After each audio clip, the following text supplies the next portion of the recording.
When we rub our hands for some time, they become warm. जब हम कुछ समय के लिए अपने हाथों को रगड़ते हैं, तो वे गर्म हो जाते हैं. When we when when a block slides on a rough surface, it becomes warm. जब कोई ब्लॉक किसी खुरदुरी सतह पर फिसलता है, तो वह गर्म हो जाता है. Press against a rapidly spinning wheel.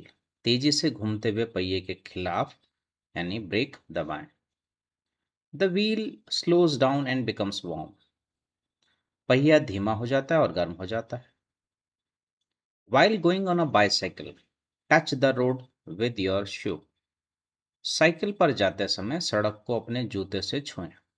The bicycle slows down and the shoe becomes warm. Cycle धीमी हो जाती है और जूता गर्म हो जाता है. When two vehicles collide with each other during an accident, they become very hot. जब किसी दुर्घटना के दौरान दो वाहन आपस में टकराते हैं तो वे बहुत गर्म हो जाते हैं. When an aeroplane crashes, it becomes so hot that it catches fire. जब कोई हवाई जहाज दुर्घटनाग्रस्त होता है तो वह इतना गर्म हो जाता है कि उसमें आग लग जाती है. In each of these examples, mechanical energy is lost and the bodies in question becomes hot. इन उदाहरणों में से प्रत्येक में यांत्रिक ऊर्जा का नुकसान होता है और संबंधित निकाय गर्म हो जाते हैं. Where does the mechanical energy vanish? वह यांत्रिक ऊर्जा कहाँ गायब हो जाती है? It goes into the internal energy of the bodies. यह निकायों की आंतरिक ऊर्जा में चली जाती है. We conclude that the cold bodies absorb energy to become hot. हम यह निष्कर्ष निकालते हैं कि ठंडे निकाय गर्म होने के लिए ऊर्जा को अवशोषित करते हैं. In other words, a hot body has more internal energy than an otherwise identical cold body. दूसरे शब्दों में हम एक गर्म निकाय में समान दिखने वाले ठंडे निकाय की तुलना में अधिक आंतरिक ऊर्जा होती है. Heat transfer and work.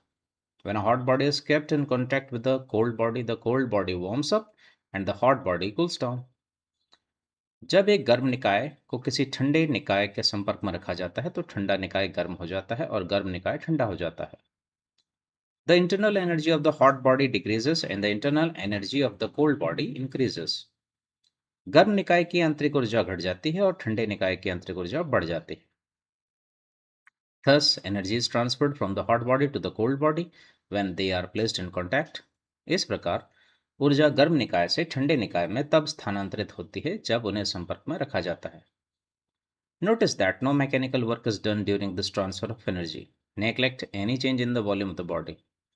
ध्यान दें कि ऊर्जा के स्थानांतरण के दौरान कोई यांत्रिक कार्य नहीं किया जाता है. निकाय के आयतन में किसी भी बदलाव को नजरअंदाज करें.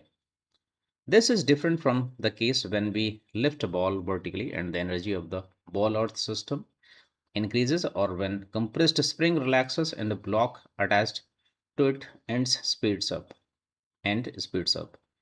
यह उस मामले से अलग है जब हम किसी गेंद को लंबवत ऊपर उठाते हैं और गेंद पृथ्वी प्रणाली की ऊर्जा बढ़ जाती है, या जब एक संपीड़ित स्प्रिंग खुलती है और उसके छोर से जुड़ा एक ब्लॉक गति पकड़ता है.